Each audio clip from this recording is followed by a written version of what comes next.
नमस्कार साथियों, स्वागत है आप सबका आपके अपने YouTube चैनल पर। उम्मीद करता हूँ आप लोग अच्छे होंगे, स्वस्थ होंगे।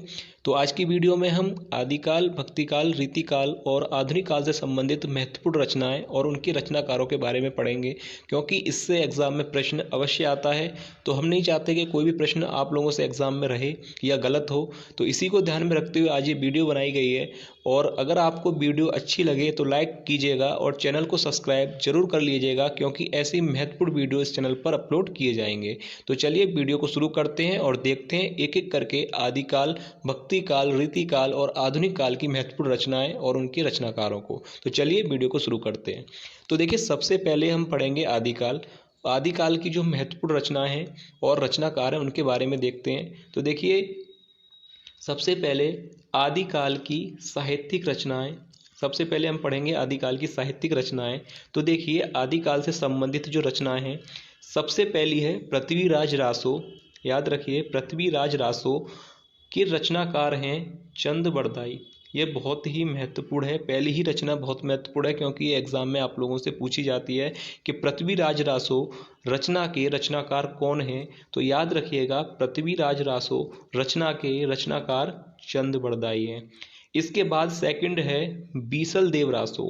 बीसल देव रासो के रचनाकार कौन हैं? तो याद रखिएगा, नरपति नाहल जो है बीसल देव रासो के रचनाकार हैं। ये दोनों ही महत्वपूर्ण हैं एग्जाम के लिए।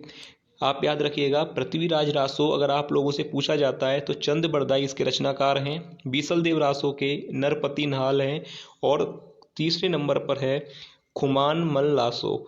याद रखिएगा, खुमान मल रासो जो रचना है इसके रचनाकार हैं दलपत विजय।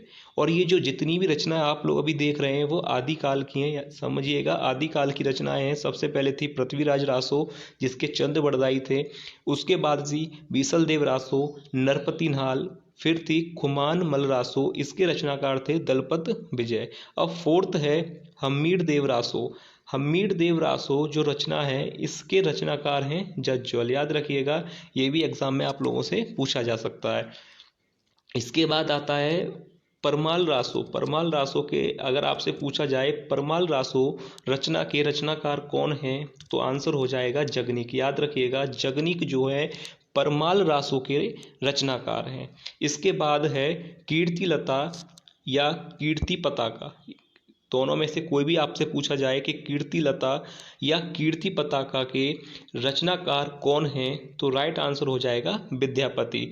तो देखिए, ये जो आप लोगों ने अभी 6 रचनाएं देखी वो आदिकाल से संबंधित हैं। ये आप पॉइंट याद रखिएगा, क्योंकि कभी कभी एग्जाम में आप लोगों से इस तरह भी पूछा जा सकता है कि पृथ्वीराज रासो किस काल से संबंधित है। इसलिए मैं आपसे कह रहा हूं कि प्रश्न इस तरह से बन सकता है कि पृथ्वीराज रासो के रचनाकार कौन हैं या पृथ्वीराज रासो किस काल से संबंधित है। तो यहाँ पर आपने अभी जितनी भी रचनाएं देखी, तो आप लोग याद रखिएगा ये रचनाएं आदिकाल की रचनाएं हैं और इनके ये रचनाकार हैं। तो ये आपने अभी जितनी भी रचनाएं देखी वो रचना आदिकाल से संबंधित हैं। तो इसमें आदिकाल से संबंधित हैं, और आदिकाल के अंतर्गत आने वाली जो रचनाएं हैं वो है पृथ्वीराज रासो, बीसल देव रासो, खुमान मल रासो, हमीर देव रासो, परमाल रासो और कीर्तिलता या कीर्ति पताका। तो याद रखिएगा, ये जो रचनाएं हैं वो आदिकाल से संबंधित हैं। अब देखते हैं हम नेक्स्ट भक्तिकाल। भक्तिकाल से संबंधित जो महत्वपूर्ण रचनाएं और उनके रचनाकार हैं उनको अब देखते हैं। याद रखिएगा, ये रचनाएं मैंने आपको बता दी हैं। ये जो रचनाएं हैं वो आदिकाल से संबंधित हैं। ये पॉइंट आप जरूर याद रखिएगा, क्योंकि आपका प्रश्न गलत हो सकता है, क्योंकि एग्जाम में ये इस तरह से भी पूछा जा सकता है कि पृथ्वीराज रासो किस काल से संबंधित है।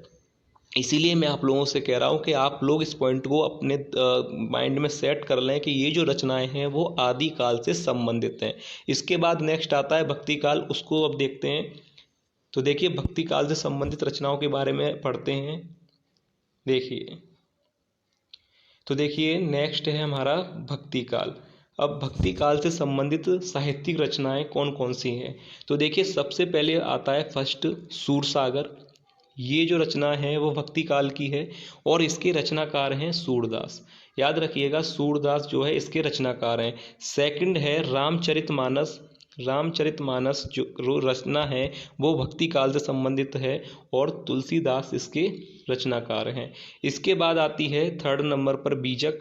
बीजक जो रचना है, इस रचना के जो रचनाकार हैं वह हैं कबीरदास जी, याद रखिएगा। और फोर्थ नंबर पर है पद्मावत। पद्मावत के जो रचनाकार हैं वह मलिक मोहम्मद जायसी। अब इसमें भी आप एक पॉइंट याद रखिएगा, ये जो रचनाएं हैं इनको आपको याद करना है, इनके रचनाकार को याद करना है। और सबसे जो मुख्य पॉइंट है वह है ये कि ये जो रचना है वह भक्ति काल से संबंधित है, क्योंकि एग्जाम में आप लोगों से मैंने बता दिया, इस तरह से भी आ सकता है प्रश्न कि सूरसागर रचना किस काल से संबंधित है। तो आपको पता होना चाहिए कि जितनी भी ये रचनाएं हैं वो भक्ति काल से संबंधित है। ये पॉइंट आपको जरूर याद रखना है कि ये भक्ति काल से संबंधित रचनाएं हैं। इसके बाद अभी आगे देखते हैं भक्ति काल की जो प्रमुख रचनाएं हैं। देखिए, तो पद्मावत जो रचना है वो किसकी है? मलिक मोहम्मद जायसी की, याद रखिएगा, मलिक मोहम्मद जायसी इसके रचनाकार हैं। बीजक के कबीरदास थे। मृगावती रचना भक्ति काल की है और कौन है इसके रचनाकार? कुतुवन, याद रखिएगा, कुतुवन जो है मृगावती रचना के रचनाकार हैं।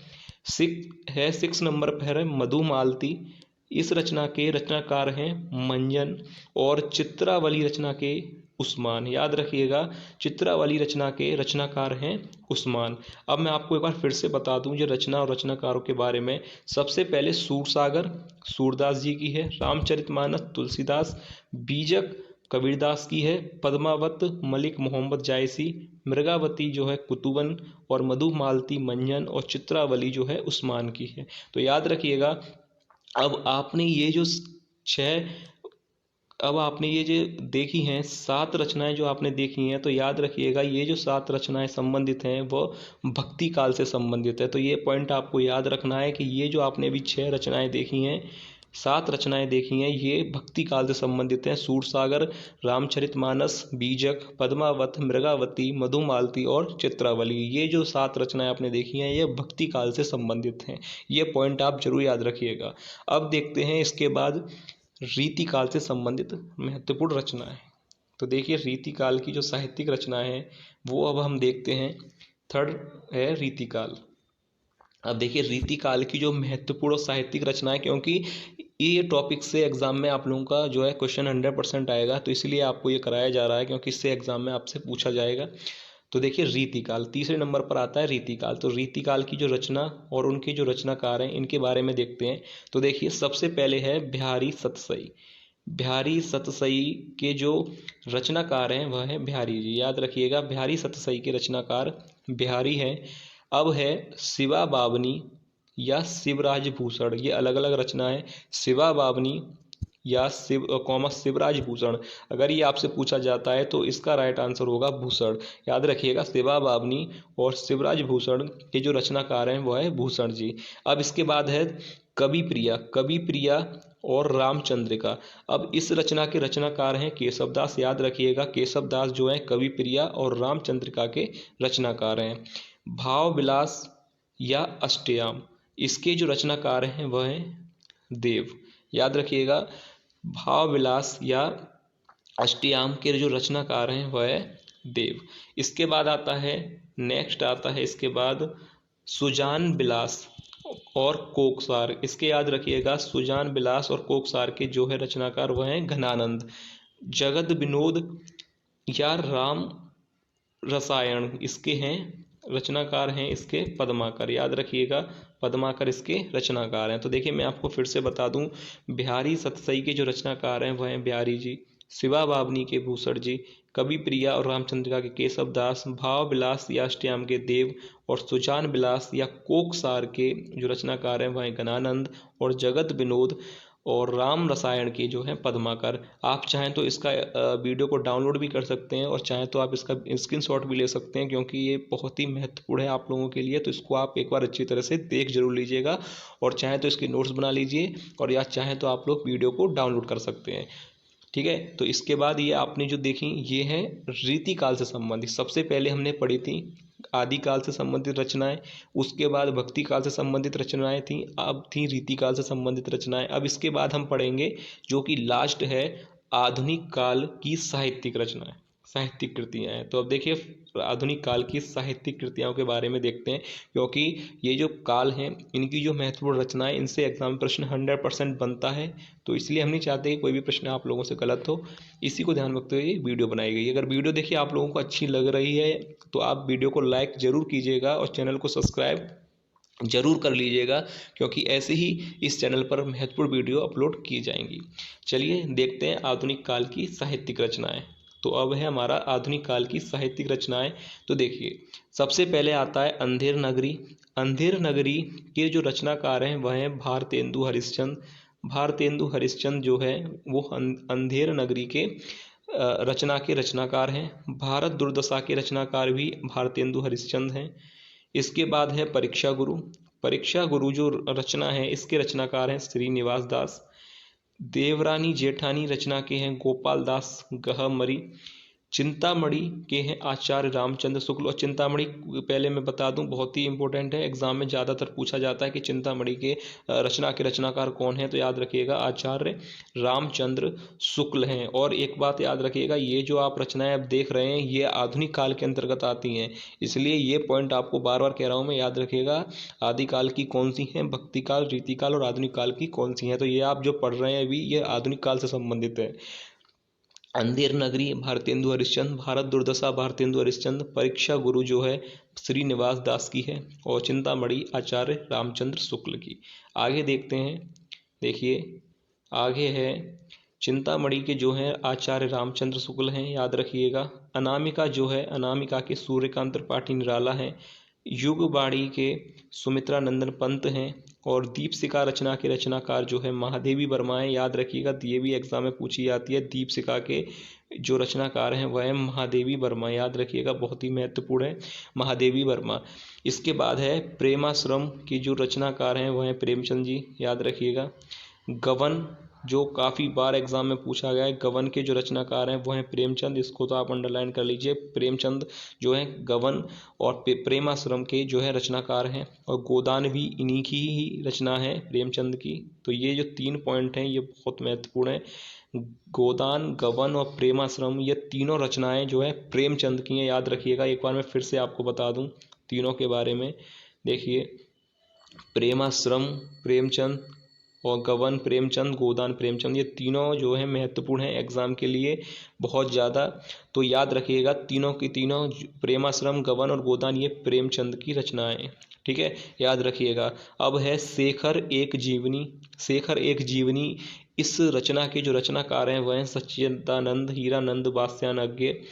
नदी के दीप उपन्यास है, इसके भी रचनाकार अज्ञे जी हैं। इसके बाद आता है नेक्स्ट, इसके बाद आता है चांद का मुख टेढ़ा है। इस रचना के रचनाकार हैं गजानंद माधव मुक्तिबोध। चंद्रकांता रचना के रचनाकार हैं देवकी नंदन खत्री। कंकाल के याद रखिएगा, कंकाल बहुत ही महत्वपूर्ण है एग्जाम के लिए। जयशंकर प्रसाद इसके जो है रचनाकार हैं। मैं आपको बता दूं जयशंकर प्रसाद जो है कंकाल के रचनाकार हैं। तितली जयशंकर प्रसाद की है।